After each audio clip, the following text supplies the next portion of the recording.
मित्रों, अगर आपके घर पर भी आपकी माताएं बहनें सुबह उठकर जल्दी भोजन बनाती हैं, तो यह वीडियो आप सभी लोगों को देखना अति आवश्यक है, क्योंकि इस वीडियो के माध्यम से आपको पता चलेगा कि वह कौन सा घर है जिस घर में माता लक्ष्मी ठहरती है और वह घर कभी भी गरीबी के चपेट में नहीं आता है। प्रिय माताओं बहनों, स्त्री घर की लक्ष्मी मानी जाती है। शास्त्रों के अनुसार स्त्री को धन का दूसरा रूप भी माना जाता है, क्योंकि जिस घर की महिला सदैव प्रसन्न और खुश रहती है, उस घर में मां लक्ष्मी का वास होता है। मित्रों, चलो मैं आप सभी को एक छोटी सी कहानी के माध्यम से इसके पीछे के बहुत बड़े रहस्य को बताता हूं। स्वयं माता लक्ष्मी ने एक कहानी के माध्यम से बताया है, जिसे जानना आपके लिए बहुत ही ज्यादा महत्वपूर्ण है, कि जिसके घर की महिला सुबह जल्दी खाना बनाती है और यह 5 महत्वपूर्ण काम रोज करती है, तो उस घर में क्यों स्वयं माता लक्ष्मी जी वास करती है। मित्रों, एक समय की बात है, देवर्षि नारद जी आकाश मार्ग से होते हुए जा रहे थे। तब उन्होंने देखा कि एक मनुष्य जो कि बहुत ही गरीब है, वह जमीन पर बैठकर रो रहा है और अपनी फसल को देखे जा रहा है। उस मनुष्य को देखकर देवर्षि नारद जी बहुत प्रभावित हुए और अपने मन में सोचने लगे कि यह व्यक्ति तो बड़ा ही दुखी जान पड़ता है, मुझे इसके लिए कुछ करना होगा। वह मनुष्य अभी रो ही रहा था कि देवर्षि नारद जी उसके समीप जाकर प्रकट हुए और उस मनुष्य से बोले, हे पुत्र, तुम क्यों रो रहे हो? तुम्हारी इस करुणा में पुकार के पीछे क्या कारण है? जब उसे मनुष्य ने अपनी आंखें खोली तो पाया कि सामने स्वयं नारायण के सबसे बड़े भक्त देवर्ष नारद जी खड़े हैं। उस मनुष्य ने देवर्ष नारद जी को प्रणाम किया और उसने अपनी व्यथा बताई। उस मनुष्य की व्यथा को सुनकर देवर्षि नारद जी सोच में पड़ गए कि मुझे इस मनुष्य की समस्या का समाधान तो करना ही है, तो क्यों ना मैं इसकी समस्या के समाधान के लिए स्वयं मां लक्ष्मी से जाकर मिल लूं और उनसे ही पूछ लूंगा कि मां ने इस मनुष्य का घर क्यों छोड़ा, जिस वजह से यह गरीब हो गया है। अब देवर्षि नारद जी उस मनुष्य को विश्वास दिलाते हुए कहते हैं कि मैं कुछ समय बाद तुम्हारे पास तुम्हारी समस्या का समाधान लेकर अवश्य उपस्थित होऊंगा। इतना कहकर देवर्षि नारद जी वहां से अंतर्ध्यान हो गए और माता लक्ष्मी जी के पास जाकर प्रकट हुए। देवर्षि नारद जी को आया हुआ देखकर माता लक्ष्मी ने उन्हें प्रणाम किया और उनके आने का कारण पूछते हुए बोली, अरे देवर्षि नारद जी, आप आज हमारे यहाँ किस प्रयोजन से पधारे हैं?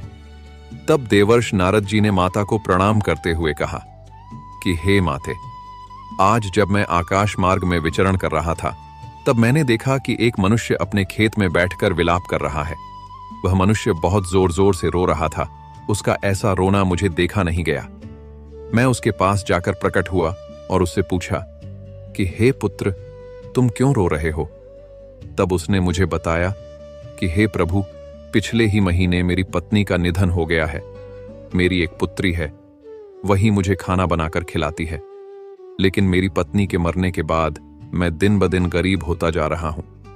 पता नहीं क्यों मेरी पत्नी के मरने के बाद माता लक्ष्मी मेरे घर को छोड़कर चली गई है। देखो, मेरे खेत को कई सारे जंगली जानवर खराब कर गए हैं। मेरा अब कोई सहारा नहीं बचा है। देवर्षि नारद जी आगे कहते हैं, हे माते, जब उस मनुष्य ने मुझे ऐसे करुण शब्द कहे, तब मुझसे रहा नहीं गया और मैं इसी प्रश्न का उत्तर जानने के लिए आपके पास आया हूं। आपने उस मनुष्य का घर क्यों छोड़ा? ऐसा कौन सा पाप हो गया था उस मनुष्य से, जिसके कारण से आपने उसके घर को ही त्याग दिया? देवर्षि नारद जी की बात सुनने के बाद अब माता लक्ष्मी आगे कहती हैं, हे नारद जी, आपने मुझसे यह जो प्रश्न किया है, यह कलयुग की समस्त स्त्रियों के लिए बहुत ही लाभप्रद है। मैं तुम्हें आज एक कहानी के माध्यम से वह युक्ति बताने वाली हूं, जिसकी वजह से मैं मनुष्य के घर पर ठहरती हूं, और अगर मनुष्य इस काम के विपरीत कार्य करता है तो मैं उसके घर को त्याग देती हूं। अंत में मैं तुम्हें उस मनुष्य के बारे में भी बताऊंगा जिस वजह से वह गरीब होता चला जा रहा है। मैं तुम्हें जो कहानी सुनाने जा रही हूं, वह कहानी बहुत ही धार्मिक है और ज्ञान से भरी हुई है। इस कहानी को पूरा देखने वाले मनुष्य के घर में मेरा वास होता है, और इस कहानी में बताए गए नियमों को अगर कोई भी स्त्री परिणाम स्वरूप करती है, तो मैं उसके घर में वास करती हूं। अब देवर्षि नारद जी कहते हैं, हे माते, कृपया आप मुझसे इस कहानी को सुनाइए, क्योंकि मैंने उस मनुष्य को वचन दिया है कि मैं तुम्हारी समस्याओं का समाधान लेकर तुम्हें बताने के लिए अवश्य आऊंगा। इसीलिए हे माथे, मेरे वचन को झूठ मत होने देना। हे देवर्षि नारद जी, मैं आपके वचन को झूठा नहीं होने दूंगी और उस मनुष्य के विषय में मैं आपको अंत में बताऊंगी। अब कहानी का आरंभ करती हुई माता लक्ष्मी जी कहती हैं, एक समय की बात है, किसी नगर में एक श्याम नाम का आलसी और कामचोर इंसान रहता था। वह इतना आलसी था कि खटिया पर जिस तरह करवट लेता था, उसी करवट लेटा रह जाता। करवट बदलने में भी उसे परेशानी आती थी। उसकी पत्नी बेचारी जब किसी काम के लिए उससे कहती थी, तभी वह करवट बदलता और पत्नी की तरफ पीठ फेर कर पड़ा रहता था। उसकी इन आदतों को देखते हुए पत्नी को विश्वास हो गया था कि वह कभी कुछ नहीं कर पाएगा। एक दिन पत्नी ने बड़े ही प्रेम से उसे समझाया और बोली, मैं जानती हूं कि तुम्हें खटिया से उठने में कष्ट होता है, किंतु इस तरह एक ही करवट लेटे रहने से भी आदमी नाकारा हो जाता है, और आप बाहर नहीं जाना चाहते हो तो खटिया पर बैठे बैठे ही कुछ करते रहो। तब वह श्याम सोचने लगा, ऐसा कौन सा काम है जिसे खटिया पर बैठे बैठे ही किया जा सकता है। कुछ देर बाद उसकी समझ में बात आई। वह खुश होकर अपनी पत्नी से बोला, अरे सुनती हो, मैंने बैठे बिठाए काम ढूंढ लिया है, अब चिंता करने की जरूरत नहीं है। तब उसकी पत्नी प्रसन्न हुई कि अब कुछ तो घर का काम होगा। उसने सब्जी की टोकरी में चाकू रखा और उसके आगे रखती हुई बोली, अब बैठे बैठे सब्जी काट डालो। अब सब्जी और चाकू देकर वह वहां से चली गई, किंतु आलसी ने तो उस ओर ध्यान ही नहीं दिया। थोड़ी देर बाद पत्नी जब सब्जी लेने पहुंची तो पाया कि पतिदेव खटिया पर बैठे हुए मक्खी गिन रहे हैं। 1 2 3 4 5 पत्नी ने देखा, उनके बिस्तर पर 7 मक्खियां मरी पड़ी हैं। पत्नी को देखते ही अब श्याम उछलकर बोला, देखा मेरा कमाल, मैंने कितनी फुर्ती से 7 मक्खियों को मौत के घाट उतार दिया है। अब देखना तुम, मैं पूरे दिन में कितनी मक्खियां मार सकता हूं। अब उस आलसी महाराज को तो अब यही धुन सवार हो गई। उसे जहां मक्खी दिखती वह वहीं फट से हाथ मार देता। कई बार तो अपनी ही गर्दन पर इतनी जोर से हाथ जमाया कि उसकी गर्दन टेढ़ी हो गई। कई बार पत्नी की नाक तोड़ दी मक्खी मारने के चक्कर में। उसने घर के बर्तन तोड़ डाले, क्योंकि श्याम ने प्रतिज्ञा कर ली थी कि कम से कम वह 1000 मक्खियां मारकर ही दम लेगा। जल्दी ही वह दिन भी आ गया जब उसकी प्रतिज्ञा पूरी हो गई। अब उस दिन आलसी ने सारे शहर का चक्कर लगाया।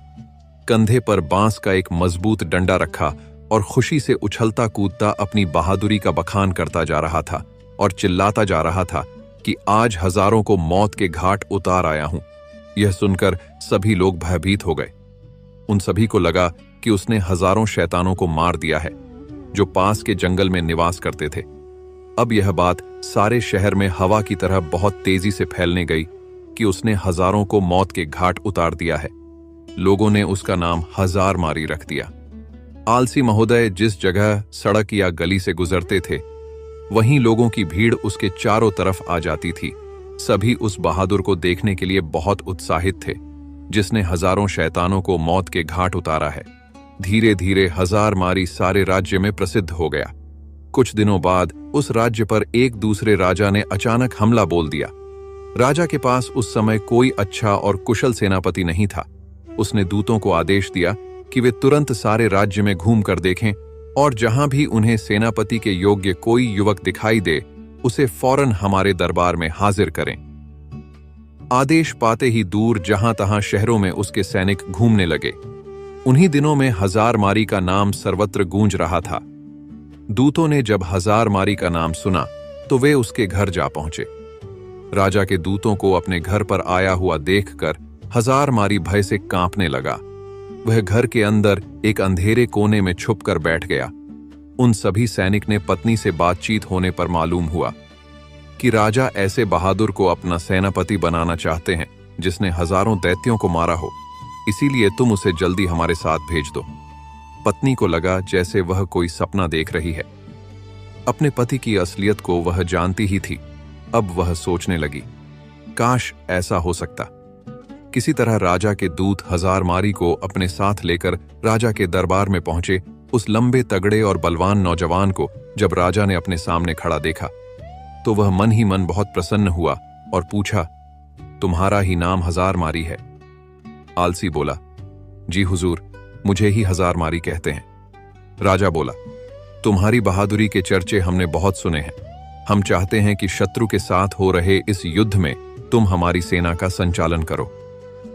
कांपते हुए हजारमारी ने राजा की आज्ञा को स्वीकार कर लिया और इस बात की सूचना अपनी पत्नी को देने के लिए घोड़े पर सवार होकर जल्दी से पत्नी के पास जा पहुंचा और अपनी पत्नी से राजा द्वारा कहे गए सभी शब्दों को कह दिया।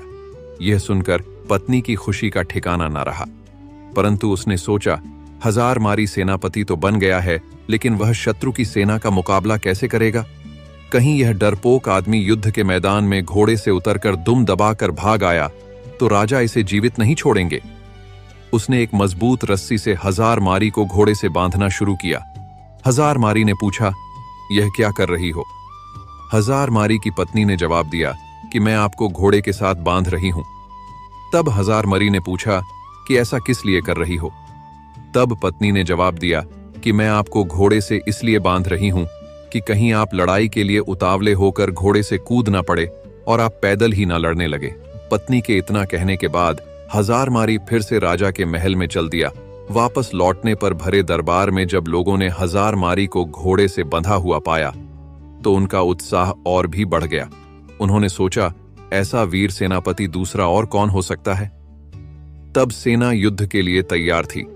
राजा की आज्ञा पाते ही हजारमारी के नेतृत्व में वे युद्ध भूमि की ओर चल पड़े।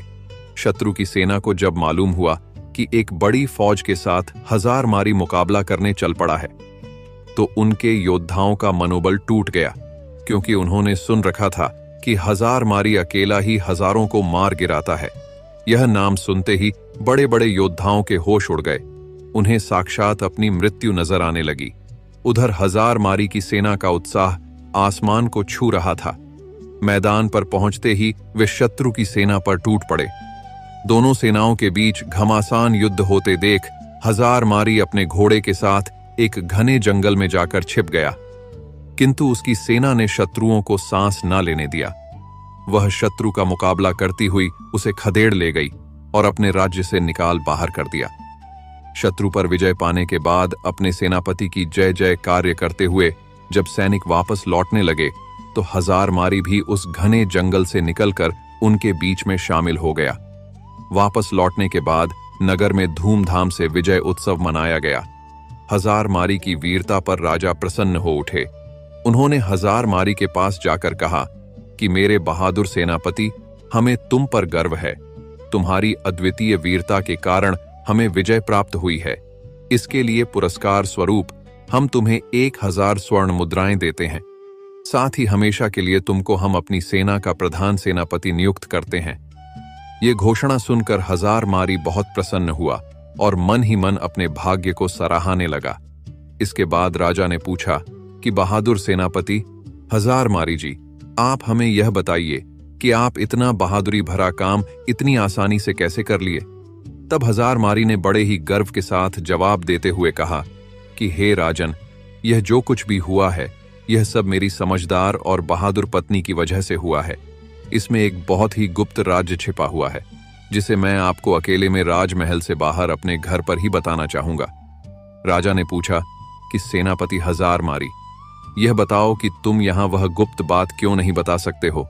तो उसने कहा, यही तो मेरी सफलता का राज्य है जिसे मैं सबके सामने नहीं बता सकता। आपको मेरे साथ घर चलना पड़ेगा। राजा ने कहा, ठीक है, मैं तुम्हारे साथ राजमहल से बाहर तुम्हारे घर जाने के लिए तैयार हूं। तब राजा और सेनापति दोनों एक साथ राजमहल से सेनापति हजारमारी, जिसका नाम कभी श्याम था, उसके घर गए। जब वह घर पहुंचे तो उन्होंने देखा कि सेनापति हजारमारी की पत्नी अपने घर में बैठी बड़ी बेसब्री से अपने पति का इंतजार कर रही थी। जैसे ही हजारमारी की पत्नी ने सुबह सुबह अपने पति और राजा साहब को अपने घर पर आया हुआ देखा, वह तुरंत उठी और राजा साहब के सम्मान के लिए उपयुक्त व्यवस्था करने में जुट गई। फिर राजा का बड़े ही सम्मान के साथ स्वागत सत्कार किया और वह खाना तो बना ही चुकी थी। तभी उसने राजा साहब को खाने के लिए भी चौकी सजा दी और राजा साहब को सुबह सुबह ही अच्छा अच्छा खाना खिला दिया। अब हजारमारी बोला, हे महाराज, अब तो आपने देख ही लिया होगा और समझ भी गए होंगे कि मेरी जीत का असली राज्य क्या है। तब महाराज ने कहा, सेनापति जी, आप कहना क्या चाहते हैं? तब हजारमारी ने कहा, महाराज, जैसा कि हम सभी को पता है कि जिस घर की महिला सुबह प्रातःकाल ब्रह्म मुहूर्त में उठ जाती है, उसके घर में कभी भी लक्ष्मी की कमी नहीं होती है और उसके यहाँ लक्ष्मी का वास होता है। और वहीं जिस घर की महिला सुबह सुबह जल्दी खाना नहीं बनाती है, उस घर की कभी तरक्की नहीं होती है। अब हजारमरी आगे कहता है, राजा साहब, हम सभी लोग यह जानते हैं कि जिस घर में सुबह जल्द खाना बन जाएगा तो उस घर की तरक्की कुछ ऐसे होती है। सुबह जल्दी खाना बनेगा तो घर के बच्चे जल्दी स्कूल के लिए भी चले जाएंगे, और यदि कोई व्यक्ति कहीं काम करता है या फिर किसी को कोई जरूरी काम है तो वह घर से कभी भी खाली पेट नहीं जाएगा। वह कहीं भी खाना खाने के बाद जा सकता है और अपना पूरा काम पूरी लगन और मन से कर सकता है। तो सुबह सुबह जो भी स्त्री जल्दी खाना बना लेती है, उसके घर में तरक्की होना बिल्कुल तय है। हजारमारी ने फिर राजा साहब से जो भी उसके जीवन में अपनी पत्नी के प्रति सहायता की बातें जितनी भी थीं और वह युद्ध में किस प्रकार से जीता था, यह सब राजा साहब को बता देता है। तब राजा साहब यह सब जानने के बाद कहते हैं, आपने बिल्कुल सही कहा सेनापति जी। जिस घर की महिला सुबह जल्दी ब्रह्म मुहूर्त में उठकर सारे घर के कार्य कर लेती है और सुबह जल्दी खाना बना लेती, उस घर की तरक्की तो बिल्कुल तय है। उसके बाद राजा साहब ने हजारमारी की पत्नी को ढेर सारी अशर्फियां और जवाहरात से सम्मानित किया। अब माता लक्ष्मी जी कहती हैं, हे देवर्षि नारद जी, अब तो आपको अच्छी तरह से समझ में आ गया होगा कि किसी भी घर की तरक्की के लिए महिला का योगदान सर्वोपरि होता है।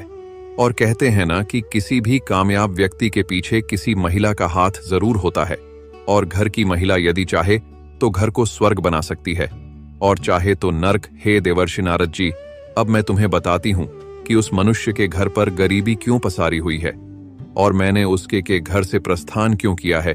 क्योंकि उस मनुष्य की पत्नी के मरने के बाद उसकी पुत्री समय पर कोई कार्य नहीं करती है। वह सुबह 8 बजे उठती है और 10 बजे तक खाना बनाया करती है। ना कोई पूजा पाठ करती है, ना ही धर्म से चलती थी। वह अपने मासिक धर्म के दौरान भी खाना बनाती थी, इसलिए ही मैंने उस मनुष्य के घर को छोड़ दिया था। इस वजह से ही वह मनुष्य अब गरीब है। अब देवर्षि नारद जी माता लक्ष्मी की इतनी बात सुनने के बाद कहते हैं, हे माते, आपका मुझे इस कथा के माध्यम से और उस मनुष्य के जीवन के बारे में निष्कर्ष प्रदान करने के लिए आपका धन्यवाद। अब मैं उस मनुष्य की समस्या का समाधान कर पाऊंगा। अब माता लक्ष्मी जी कहती हैं, हे देवर्षि, मैं आपको 5 बातें बताती हूं जिस वजह से मैं मनुष्य के घर में वास करती हूं। पहला, स्वच्छता। जिस घर में स्वच्छता और साफ सफाई का ध्यान रखा जाता है, वहां मेरा वास होता है। गंदगी और अव्यवस्था मुझको अप्रिय लगती है, इसलिए घर का हर कोना स्वच्छ और सुसज्जित रखना चाहिए। दूसरा, सत्कार और सम्मान। जहां घर के सदस्यों और अतिथियों का आदर सत्कार होता है, वहां मैं प्रसन्न रहती हूं। अतिथियों के स्वागत और सेवा में तत्पर रहने वाले हमेशा ही मेरा आशीर्वाद पाते हैं। तीसरा, धार्मिकता और पूजा। जिन घरों में नियमित रूप से पूजा पाठ होता है, वहां मैं वास करती हूं। विशेष रूप से लक्ष्मी पूजा, दीपावली और शुक्रवार के दिन मेरी पूजा करना अत्यंत आवश्यक है। मैं इस दिन प्रसन्न होती हूं। चौथा, जहां परिश्रम, ईमानदारी और धर्म के मार्ग पर चलने की प्रवृत्ति होती है, वहां पर मैं निवास करती हूं। आलस्य और अनैतिकता से मैं दूर चली जाती हूं। पांचवा, धन और दान की सही दिशा। जहां लोग धन का सदुपयोग करते हैं, जरूरतमंदों की सहायता करते हैं और धार्मिक कार्यों में दान करते हैं, वहां मेरी कृपा बनी रहती है। माता लक्ष्मी की इतनी बात सुनकर देवर्षि नारद जी माता लक्ष्मी को प्रणाम करते हैं और वहां से अंतर्ध्यान हो जाते हैं और उस मनुष्य को सारी बातें जाकर बताते हैं। वह मनुष्य अब देवर्षि नारद जी के बताए रास्ते पर चलता है। इस वजह से अब धीरे धीरे उसके घर में भी माता लक्ष्मी का प्रवेश होने लगता है। वह भी अब एक खुशी जीवन जीने लगता है। मित्रों, यही था आज का वीडियो। आपको हमारा आज का वीडियो कैसा लगा, हमें कमेंट करके अवश्य बताना और इस वीडियो को ज्यादा से ज्यादा लोगों में शेयर भी अवश्य करना, ताकि उनको भी इसके बारे में पता चल सके और वह भी माता लक्ष्मी जी को खुश कर पाए, उन्हें भी गरीबी से मुक्ति मिल जाए। इसीलिए मित्रों, इस वीडियो को शेयर अवश्य करें।